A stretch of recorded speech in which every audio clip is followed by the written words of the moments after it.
London, September 1666. A city of 500,000 souls. England's beating heart. A sprawling metropolis of commerce, power, and profound vulnerability. Walk through these streets and you'll find a medieval city barely changed in centuries. Timber houses lean at impossible angles, their upper stories jutting out so far they nearly touch across narrow lanes. Thatched roofs catch the light. Wooden beams dried by decades of sun and wind creak in every breeze.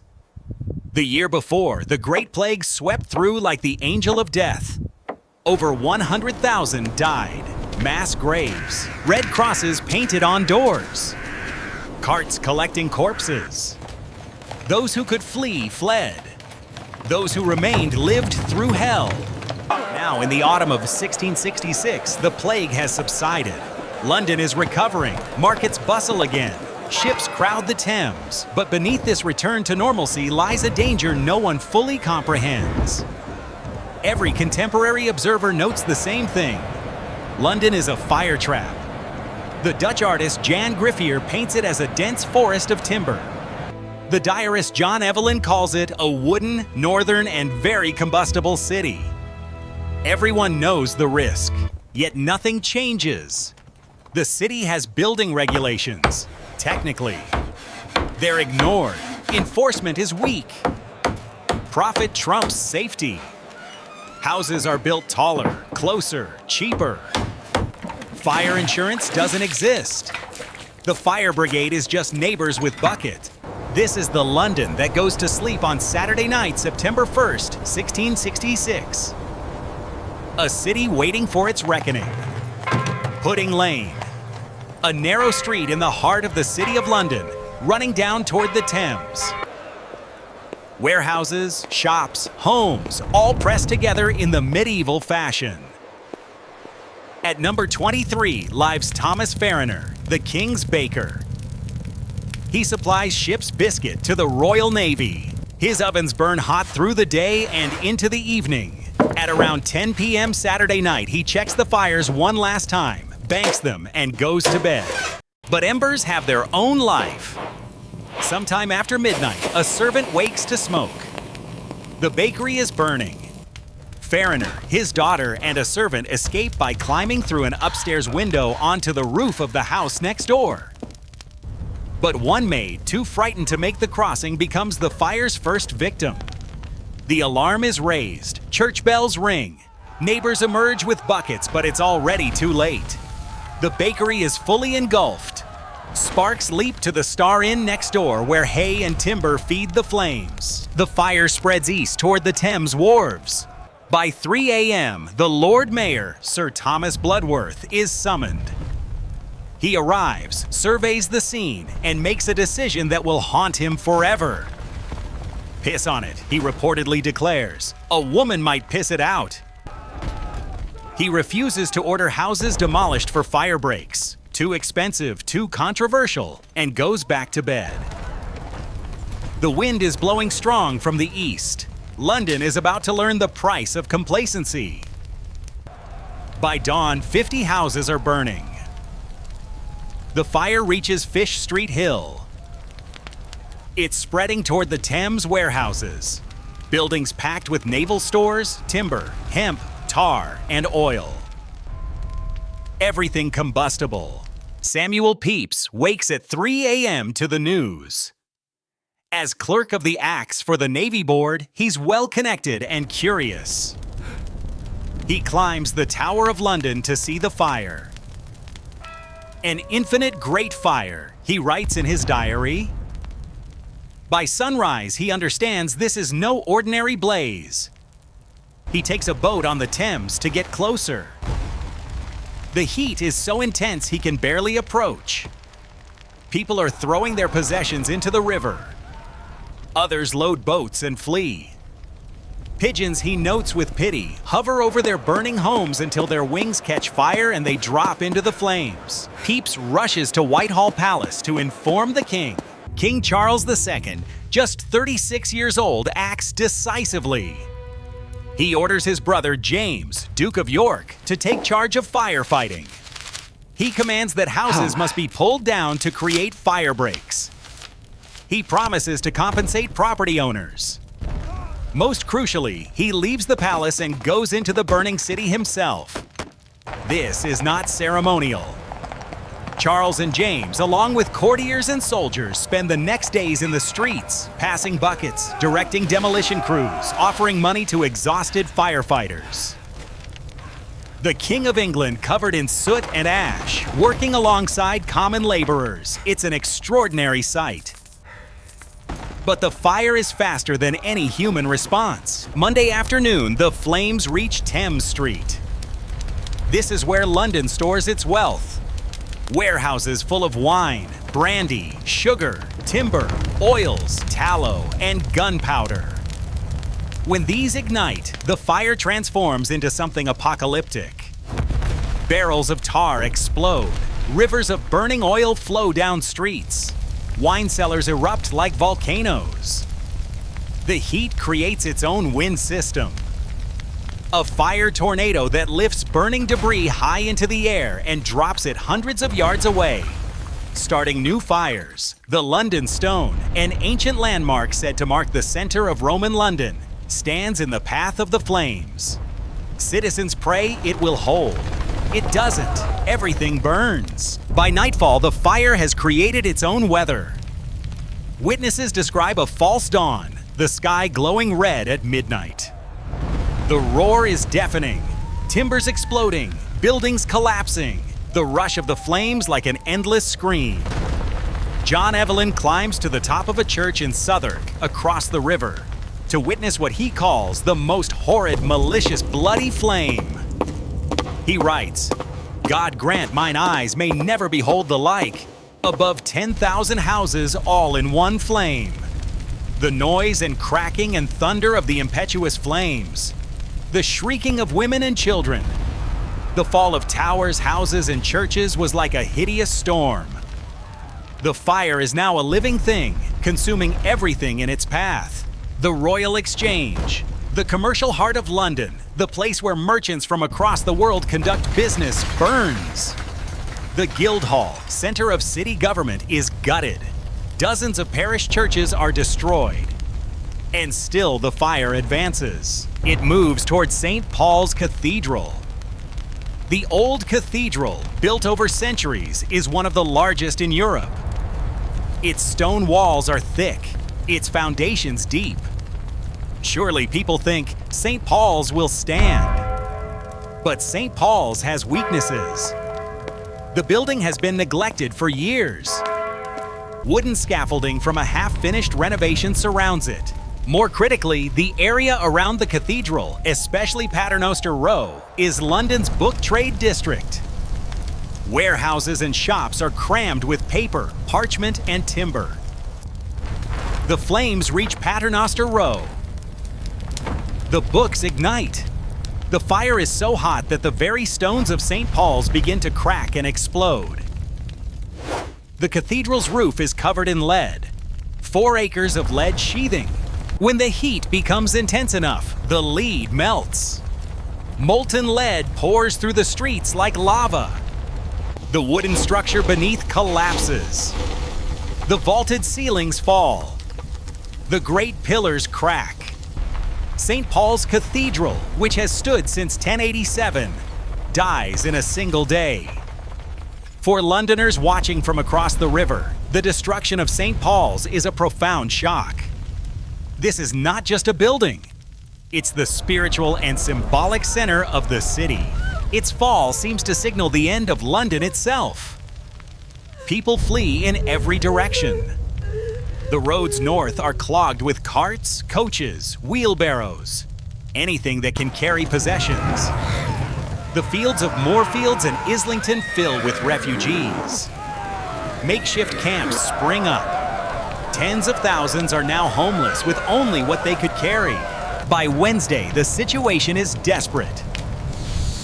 The fire has burned for 4 days. Over 13,000 houses are gone. Nearly 90 churches destroyed. The financial heart of the city is rubble. And still the flames advance.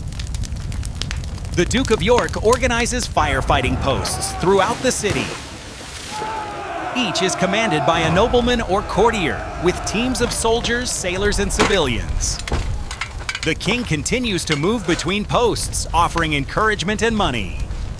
He hands out golden guineas to exhausted workers. But conventional firefighting methods, buckets, hand pumps, pulling down individual houses, are useless against this inferno. Only one method will work: explosive demolition on a massive scale. They bring in gunpowder from the Tower of London. Naval crews, experienced with explosives, take charge. The plan is brutal but necessary. Blow up entire streets to create fire breaks wide enough that even flying embers cannot cross. It's dangerous work. Gunpowder is unstable. Buildings collapse unpredictably. Several men die in explosions. But slowly, the strategy works. Wide gaps appear in the city fabric. The fire finally has nowhere left to spread. At the same time, the wind, London's enemy for 4 days, begins to drop. The relentless easterly wind that drove the flames west finally dies down. By Wednesday night, the fire is contained. By Thursday morning, September 6th, the last flames are extinguished. The smoke clears to reveal a transformed city. Where London stood, there is now a wasteland of charred timber, shattered stone, and ash. The destruction extends from the Tower of London in the east to Temple Church in the west, from the Thames north to Smithfield.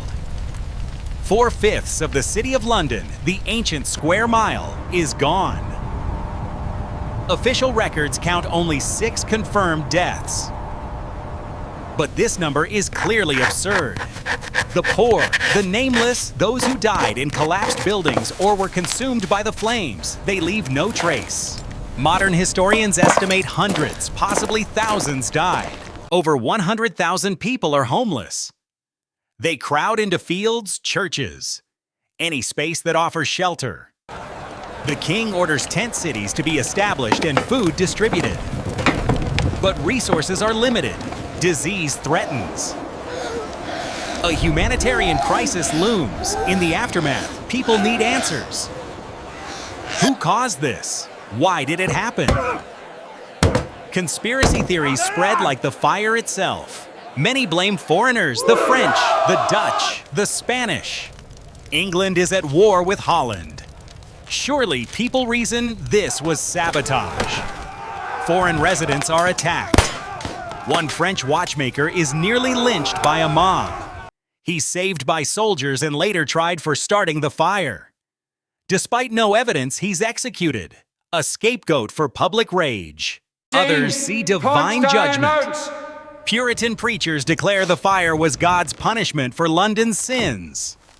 The licentiousness of the royal court, the theaters, the moral decay.